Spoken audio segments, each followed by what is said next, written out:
We all want to win when we're playing competitive games. That's their nature after all. No matter what rank you are today, we're going to talk about something that affects all of us, which is randomness, variables we can't control, which contribute to the subject of the video, the 40-40-20 rule. First I'm going to talk about solo play and then I'm gonna talk about playing with premates, because the rule changes a lot if you are not playing solo. Now, let's get that out of the way. What's the 40-40-20 rule? It talks about games that you auto-win, games where you have a smurf in your team, games where your teammates are playing really well, or when your teammates just have a bad day, or you can just get carried and have a little impact on the game.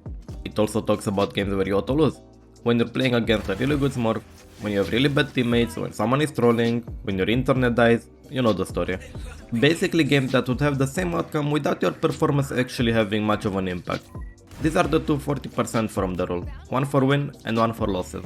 And the last 20% are games where you are the main deciding factor, where your performance matters and you decide if you win or lose the set game.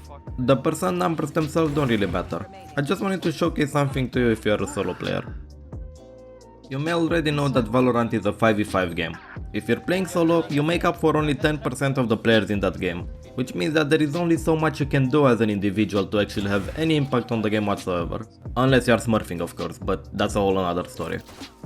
You need to understand that there are people behind the screens on both your team and the enemy team.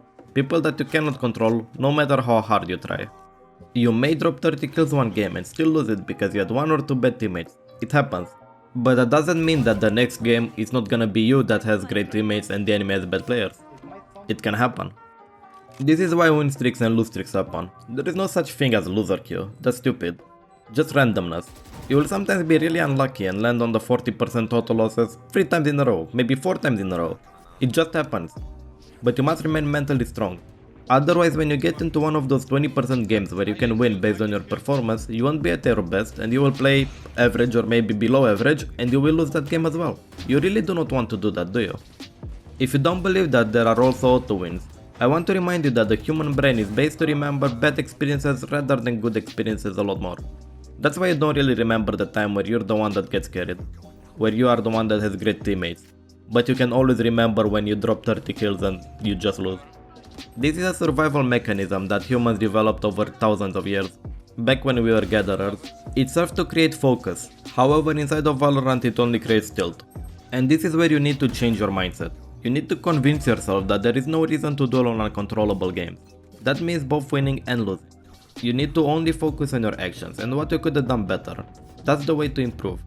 Winning doesn't mean that you're getting better at Valorant. Losing doesn't mean that you get worse either.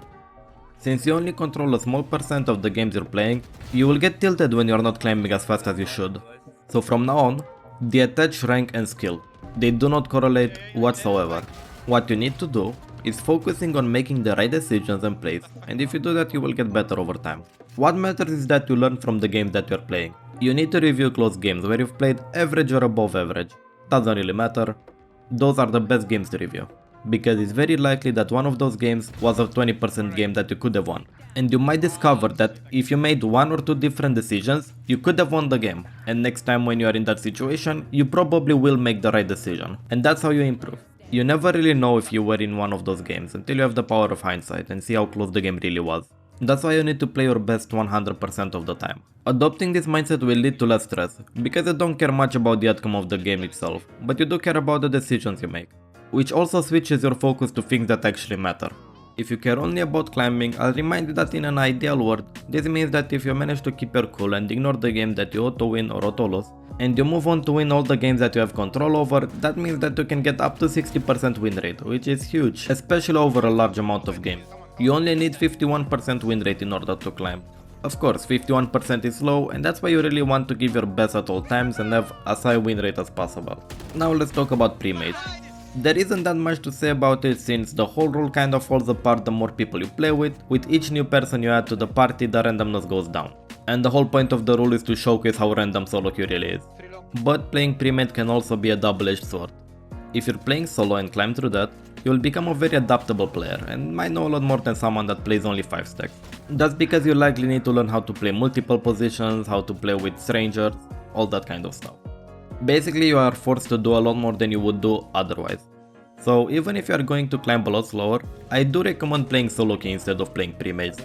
But of course, if you wanna play with friends, you can play with friends.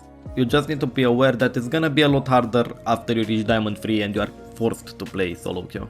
Thank you for watching, have a wonderful day.